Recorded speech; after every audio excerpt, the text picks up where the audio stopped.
Welcome to the eCommerce Toolbox Expert Perspectives, a podcast by Noivo, where we explore the elite strategies and cutting-edge insights with our expert guests. Get ready to propel your e-commerce business to the next level. Welcome to another episode of the eCommerce Toolbox. Joining us today, we have ourselves a real e-com vet. Welcome, Nate. Good to be here. So my first question is going to be really about your career. Maybe talk to us a bit about how you ended up at Horizon Hobby. Obviously, you worked at Select Blinds. You worked in the mortgage industry, so a lot of diverse experience. Maybe give us a high-level overview of how you ended up heading up e-com for Horizon Hobby. Absolutely. So my journey really started in the late 90s when I tried to go to college and I hated it.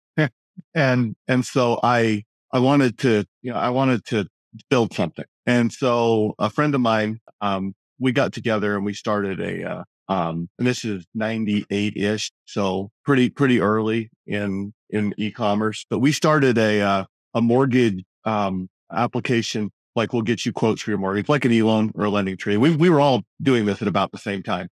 We had a real sweetheart deal with MSN. If any of you remember MSN as a destination place you would go to get your news. We had a real sweetheart deal where anytime someone searched for mortgage application, or they would get dropped on our page and fill out an application. And we made some mistakes. We decided that we were going to be a hub for people to request information, and we were going to farm that out to bankers and brokers around the country, which was not the right way to go. Lending Tree and eLoan and all these other people went about it the right way. They do the loans yourself. Don't give those leads to somebody else. Anyway, so we learned from that. We sold that, moved into window coverings.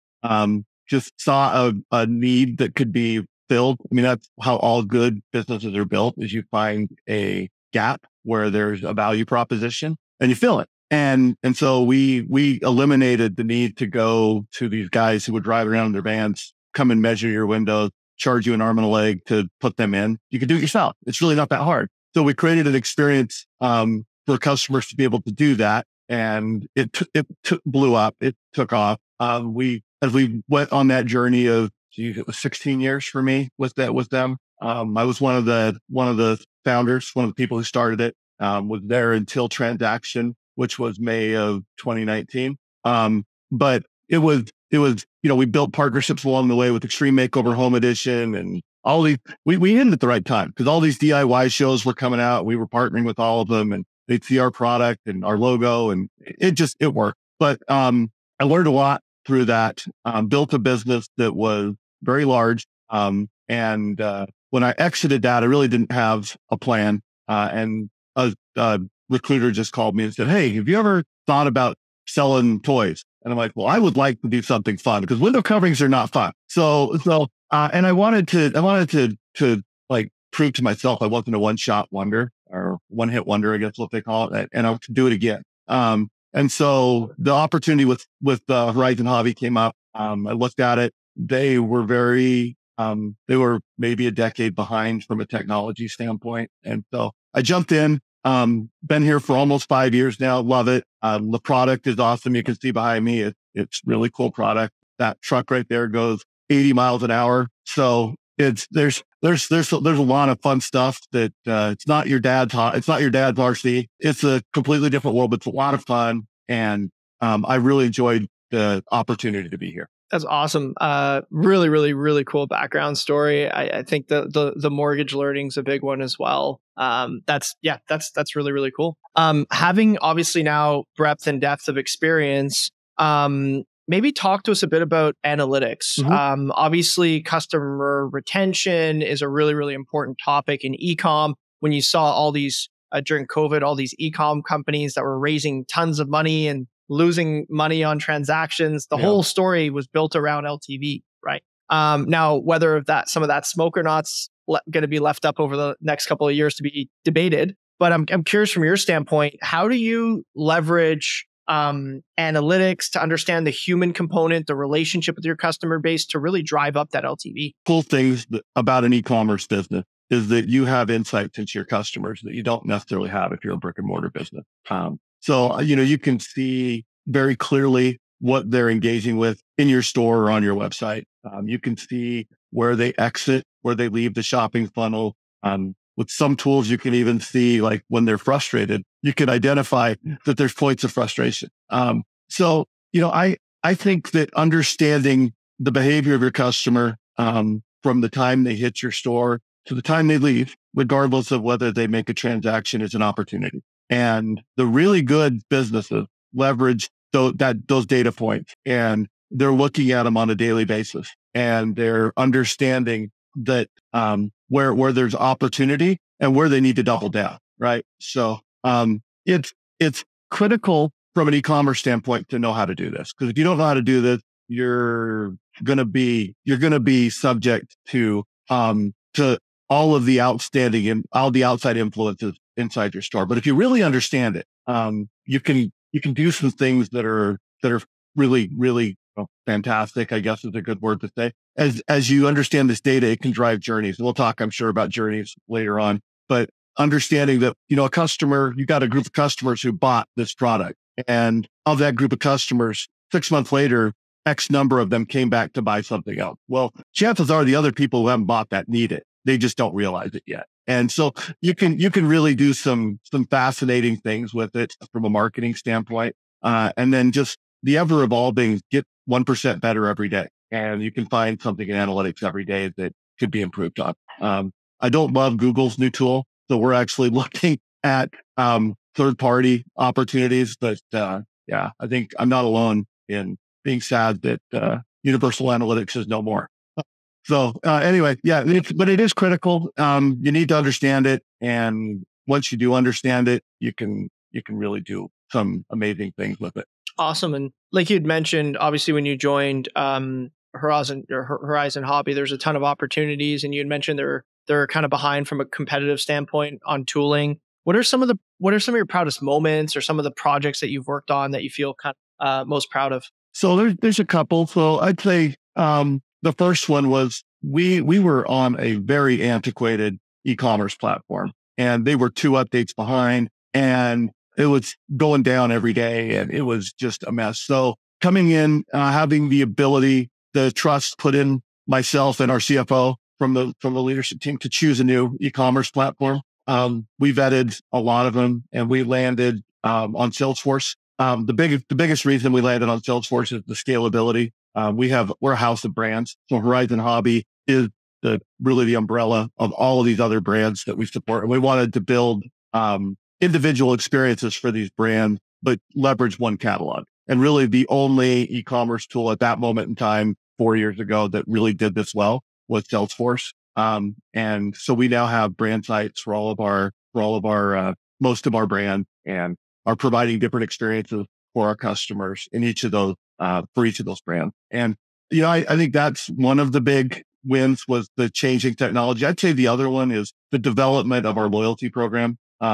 If you don't have a good loyalty program today, you are just bleeding customers, to Amazon, to whoever gives them the best deal. I think that in the world we live in today, the loyalty program is probably one of the most critical elements to having a successful e-commerce experience, because you reward them every time they come back. It's no different than giving my dog a treat every time I get her to sit. And eventually the behavior becomes just automatic. Like when they think they need something, they're just automatically coming to me. Amazon doesn't even cross their mind. And so that's the goal, is to build those relationships directly versus being reliant on third-party marketplaces or other elements of the e-commerce world. And at the same time, from where I sit, like we have over 1,000 brick and mortar customers that buy our product, and we support them and their hobby shops all over the country. And to really get the experience you want from the hobby, you need to be in these hobby shops, because that's where the community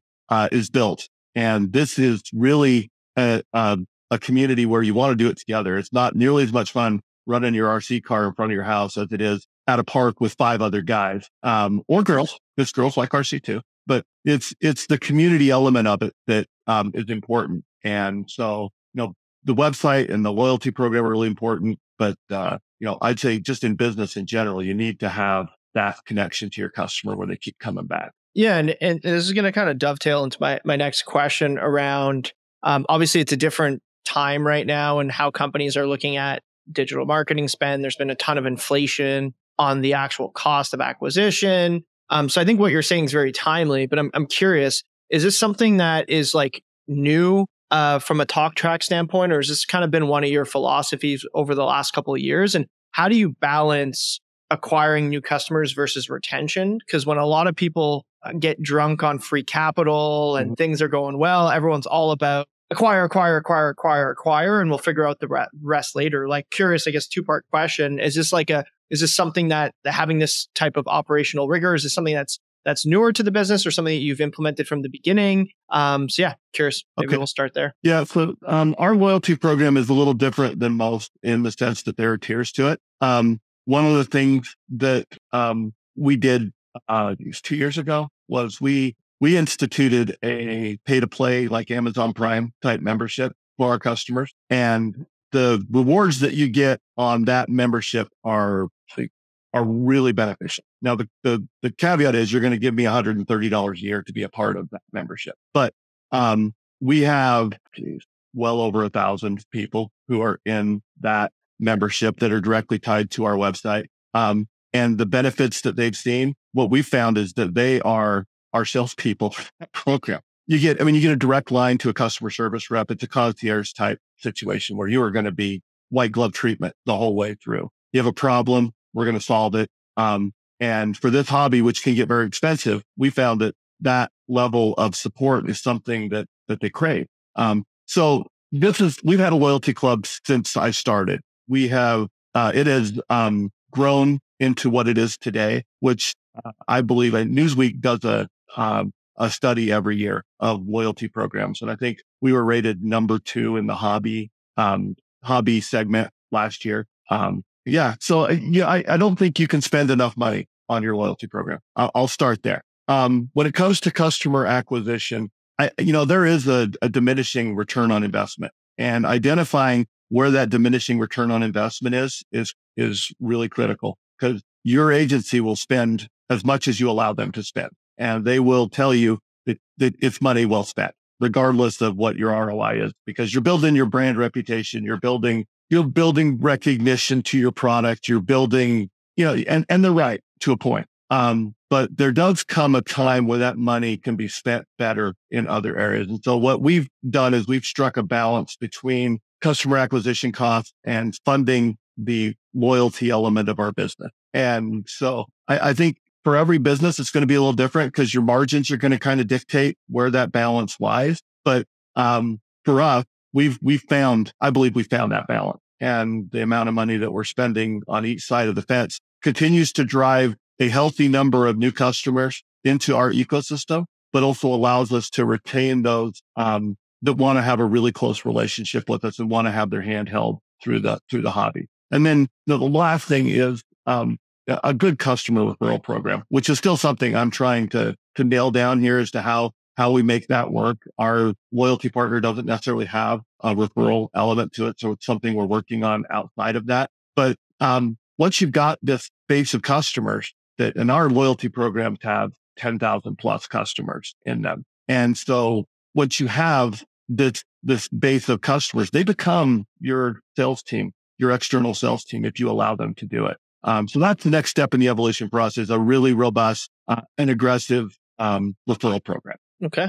That's, it makes a lot of sense. And I'm curious, as you look at, like, obviously you have a good customer base, you've built a really good loyalty program, you even have kind of like a Prime, like a subscription style service. When you look at the space, how do you really think of the competition, right? Like, are people, and how do you balance like making sure that you are getting your name out there and you're not having some new incumbent that's doing kind of a ton of marketing and overpowering? Like, do you think you can spend your way into the market in this particular market, or what's your thoughts on that? I think you can. I think you can spend your way into any market. I don't think it's cheap or efficient by any stretch of the imagination, but this market is an experience-based market. And so if you provide, I would say probably the easiest way to spend your way into something like this is through capitalizing on that, but you have to have the product. And the advantage that Horizon has is that we manufacture the product. We don't just sell it.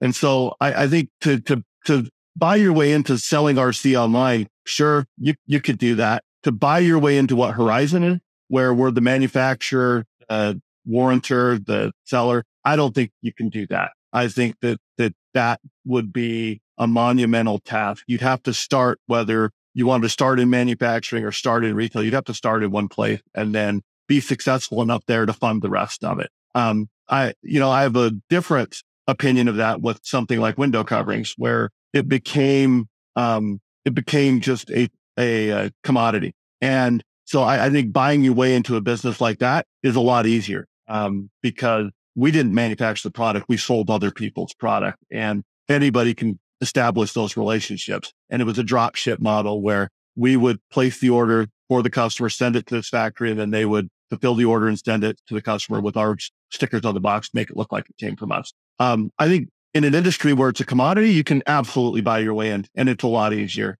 On something like what I'm in today, I think it's much more difficult. Yeah, that makes sense. I think having a vertical supply chain, right, and depends on how deep you get. But no, I couldn't agree more. And I think especially with like platforms like, I don't know, Wix and Shopify that make it really easy to spin up a store and make you seem bigger than you are. But then again, all the profit will be competed away in certain segments, right? If anyone can get the product, anyone can sell it online, and it's a commodity. To your point, profits will be competed away, and you'll see kind of compressing margins. All it does is become a race to the lowest price, which is not a business anyone should want to be in.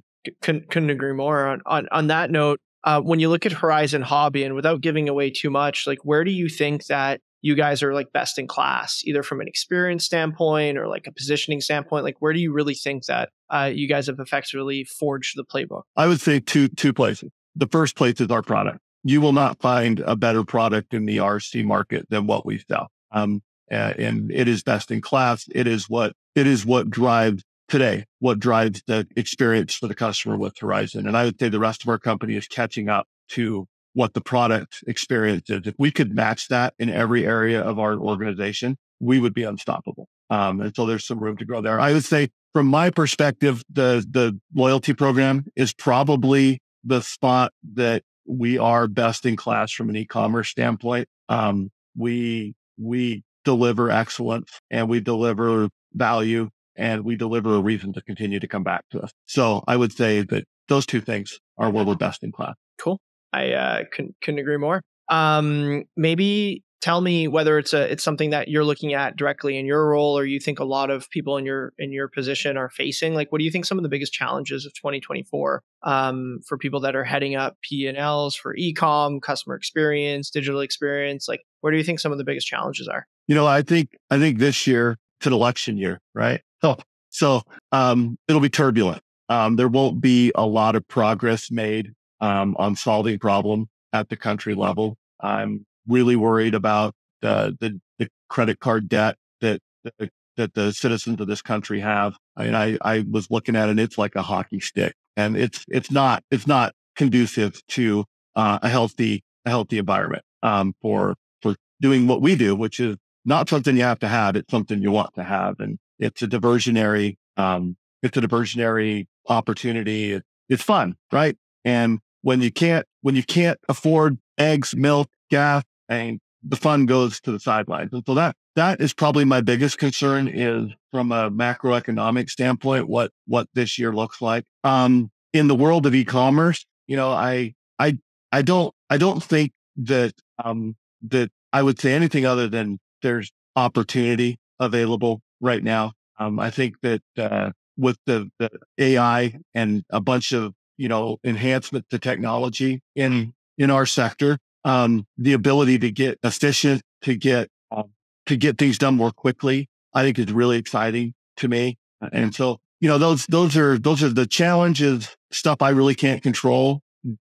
Exciting part of it is the stuff that, is really fast moving. And I think the challenge is don't tie yourself to something for a long period of time, because it's moving so quickly that you don't want to get stuck in something and get left behind. And so I'm doing really short contracts with our AI chat, and some other elements of AI that we have to make sure we don't get stuck with somebody that you don't want to get stuck with what they call the DVD that wasn't Blu-ray, HD DVD or whatever. you don't want to get stuck there in that technology and have something else take off. So I think just really short contracts to make sure that right now that we're nimble and we're able to move quickly if we need to. Makes sense. Nate, I really, really enjoyed this conversation. I loved your perspective on customer loyalty. I think this is going to be such a good specialized episode. I always like to find everyone's kind of core strengths and go deep on that. So look, I really appreciate your time. I think it was a super valuable lesson. I learned a lot, and thank you so much. Thank you. Take care of yourself.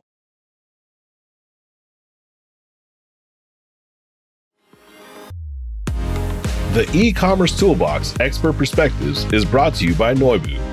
To find out more about Noivo and how we can help you debug your e-commerce site and rocket your revenue, visit www.noivo.com. That's noibu.com. And then make sure to search for the e-commerce toolbox Expert Perspectives on Apple Podcasts, Spotify, Google Podcasts, or anywhere else podcasts are found, and click subscribe so you don't miss out on any future episodes. On behalf of the team here at Noivo, thanks for listening.